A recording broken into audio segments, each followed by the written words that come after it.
Bonjour, je vais vous montrer aujourd'hui comment installer votre système eStream sur votre Wishbone. Donc pour commencer, vous avez dû recevoir dans votre kit la gaine et puis avec les deux butées, donc une avec un clamp clit et puis une autre, une butée fixe qui est là. Donc vous avez aussi la bague qui va servir après pour coulisser sur la gaine. Bon, ça c'est facultatif, c'est une petite butée. Ça c'est une rondelle dont on verra l'utilité, c'est juste pour le tout début. Et puis vous avez le tube et puis le fil de bout. Donc concernant les outils, on va avoir besoin, donc c'est pas un cours de cuisine mais néanmoins c'est très utile pour notre cas particulier, d'une bouilloire, d'un plat qui puisse contenir complètement la gaine pour pouvoir l'immerger. On va avoir besoin d'une règle, d'un tournevis avec un embout cruciforme, un Tipex déroulant. C'est surtout ça va nous servir à faire une ligne sur le wishbone pour bien centrer l'encoche. Mais alternativement, on peut aussi utiliser du post-it avec des ciseaux ou en faire des bandelettes, l'un ou l'autre convient très bien. Pour commencer, je vais vous montrer le résultat final. Donc voilà un peu ce qu'on va obtenir. Donc voilà les gaines, la bague qui coulisse. Ce wishbone, il est entièrement rectiligne à l'emplacement des bouts de harnais. Bon, c'est plus facile pour l'installation et surtout on verra un peu plus tard. On n'est pas obligé de coller, il y a une bande de scotch. On n'est pas obligé de coller, du coup ça peut tourner sur son axe quand on est en navigation. Pour commencer, donc voilà le wishbone qu'on va équiper. Donc on n'a plus de bout de harnais et on va enlever le haut de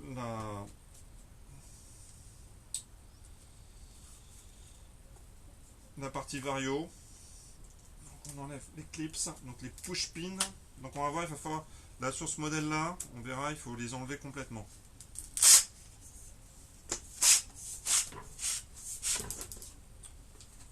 Alors pourquoi il faut les enlever complètement? Très simple. Là si on bloque, eh ben ça passe pas.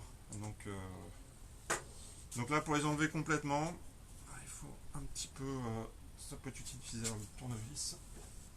Voilà, 1 et 2. Voilà. Donc maintenant qu'on a enlevé les push pins, on vérifie que la bague passe bien. Donc là voilà, là c'est bon, ça passe, nickel. Aussi on peut remarquer sur certains wishbones, on peut carrément démonter ça. Et ça peut se démonter, bah tiens d'ailleurs là ça peut se démonter. Voilà, donc si on fait ça, ça permet encore plus facilement de passer la gaine dans certains cas. Donc voilà, maintenant notre wishbone est prêt. Donc la deuxième chose à faire, c'est on va mesurer, avant d'installer les bagues, on va mesurer que tout est bien dimensionné. Donc pour ça, vous avez dû recevoir cette bague. Donc ce qu'on va faire, donc c'est un gabarit. C'est un gabarit qui a été calculé exactement sur le diamètre du tube. Donc c'est exactement la même chose. Donc ce qu'on va vérifier, c'est que cette ouverture, qui va servir pour l'encoche, qui va faire passer le fil, on va vérifier que cette ouverture fait la bonne distance. Donc je vais mettre un emplacement où il y a les... Donc on le tord, hop. Bon, on peut aussi le tremper en l'eau, je vous montrerai plus tard comment faire. On va mesurer entre les deux, et donc là je vois que j'ai un tout petit peu moins que 1 cm. C'est parfait, normalement ça a été fait sur mesure pour faire 9 mm et 5. Là on a 9,5, donc c'est parfait. On va regarder ça aux extrémités de la gaine, parce qu'on peut avoir un élargissement. Donc je regarde aussi là. Donc là je vois que je suis aussi un peu moins d'un centimètre. Bon, j'avais pas tout à fait tout tenu, mais on est à moins d'1 centimètre là. Et là on voit que c'est pas rectiligne, c'est légèrement cintré. Donc on a un jour. Donc là on va être obligé d'un peu plus faire chauffer la gaine quand on va la mettre en position, parce qu'il va falloir suivre le cintrage. Donc maintenant l'étape d'après, ça va être de représenter et puis de marquer sur le wishbone où est-ce qu'on va placer notre encoche. Bon, typiquement là on a le nom qui est écrit comme ça, donc on va essayer de mettre l'encoche plutôt vers le bas. Donc on va aligner, donc là on a une petite marque horizontale, un petit trait, et ça va faire la marque extérieure. Et donc là je viens passer ça sur l'axe extérieur. Et donc là j'ai un premier point qui va être le début de ma zone. Et j'ai déjà calculé là le deuxième point. Et donc là on est vraiment...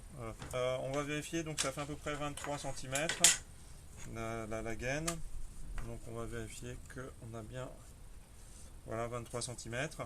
Ce qui est important, c'est qu'on les place à l'emplacement où va se trouver les bouts de harnais. Donc un autre principe qui est de dire, en gros, on a une main par taille de voile. Donc là, si je fais 3, 4, là je suis à peu près à 4 mètres, 5, 6, et là je vais jusqu'à 6 mètres. Donc là j'ai fait un réglage entre 4 et 6 mètres grossièrement. Donc voilà, donc là j'ai fait mes deux points d'extrémité. Donc maintenant, je vais les marquer avec une ligne.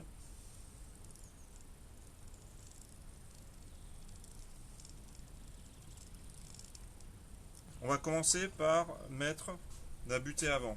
Donc pour ça, on commence par défaire la vis.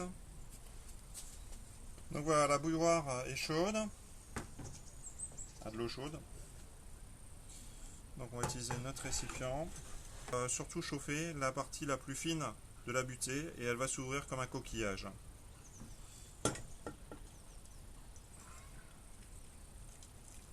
On attend à peu près une vingtaine de secondes. On attend que ça commence à s'ouvrir. Voilà, voilà. Donc là elle est ouverte complètement. Et je vais venir la mettre là et je vais aligner donc le trou d'ouverture sur l'emplacement de l'encoche que j'ai calculé. Et puis je vais mettre la vis. Bon, je vais pour l'instant pas la serrer. Ensuite, maintenant on va monter la gaine. Donc ça c'est la partie la plus délicate qui va demander le fameux cintrage.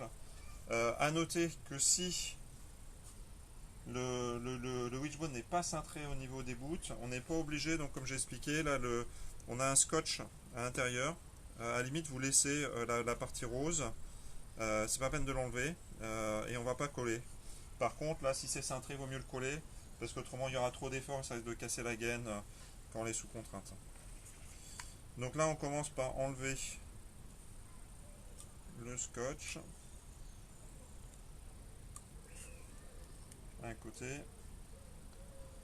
sur le deuxième côté. Donc c'est un scotch double face. Bon, cela dit, c'est réversible, hein. Même si vous mettez le scotch, vous mettez après de l'eau pour démonter, ça s'enlève sans problème. Voilà. Donc là maintenant, c'est cette gaine là, comme on va cintrer, on va l'immerger complètement dans l'eau. Donc je vais rajouter de l'eau.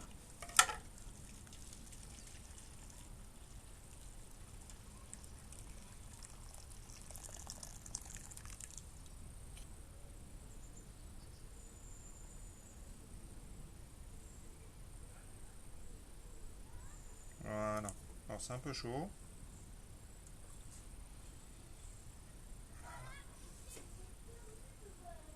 Et donc on va aligner par rapport au trait blanc.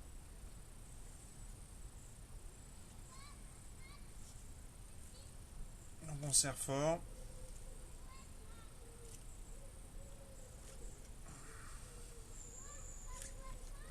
Ce qui est important, c'est surtout au milieu.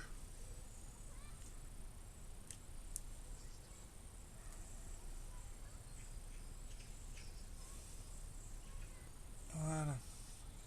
Donc là, ça commence à refroidir. Donc là, le résultat a l'air pas mal. Le résultat a l'air pas mal. Alors la deuxième chose à vérifier maintenant, c'est la dimension. Donc normalement, on doit être à un peu moins de 1. Bon, là, on voit qu'on est à 1,2 au milieu. Là, on est à 1. Là, on est à 1. Donc en fait, là, au milieu, c'est encore un peu trop espacé. Donc on va refaire un coup. Alors, on peut se faire aider avec une sangle, en mettant une sangle autour.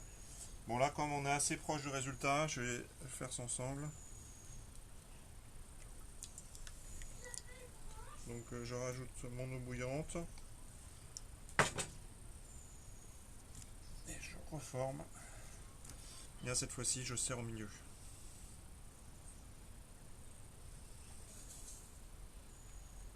Voilà, on est à 1,1, donc on a gagné encore 1 mm. Bon, à mon avis, c'est pas mal. Là, entre 1 et 1,1. Alors, on va tester avec la bague, parce que c'est ça qui est le plus important. on a des petites cales là qui permettent de glisser la bague avec le pouce. Donc ça, il faut les mettre vers l'extérieur. Les petites poulies vont être alignées avec la fente. Donc voilà, donc là je l'ai passé. Donc là on voit bien, c'est extérieur. Et donc là je glisse, et donc là je vois, ça passe. Alors il faut bien ouvrir la gâchette, parce que cette gâchette là elle peut se refermer. Et donc si je viens la fermer, bon voilà, là j'arrive à la bloquer. Donc là c'est bon. Donc là c'est parfait, là le réglage est parfait. Je regarde à différents endroits, si je peux le bloquer, à mettre correctement la butée de ce côté là. Et maintenant on va pouvoir passer la corde. Alors pour passer la corde, vous allez voir que là dans la bague c'est un peu plus compliqué. Donc déjà ce qu'on fait, c'est qu'on passe au bout.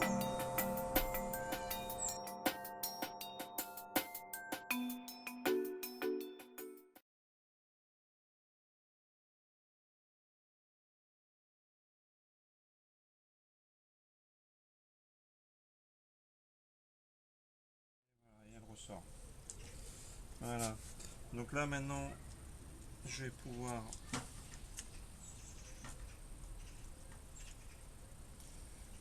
glisser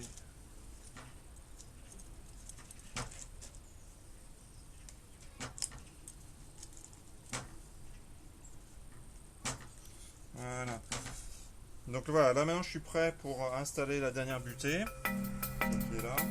C'est plus facile de glisser la corde avant qu'une fois qu'elle est montée. Donc on va commencer par glisser la corde dans la butée.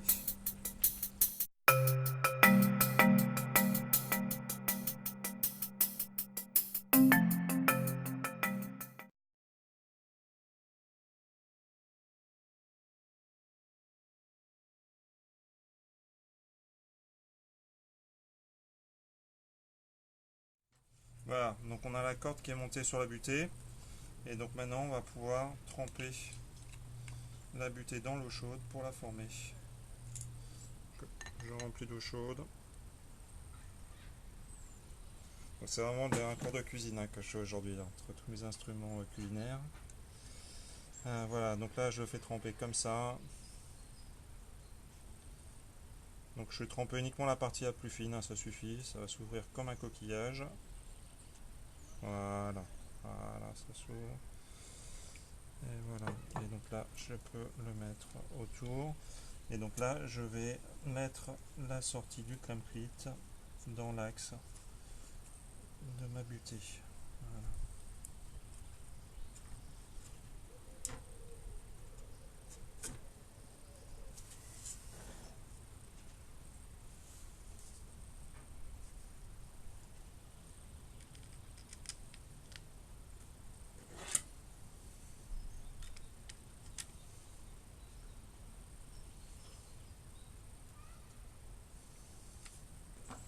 Donc voilà, donc là après, là je peux déplacer.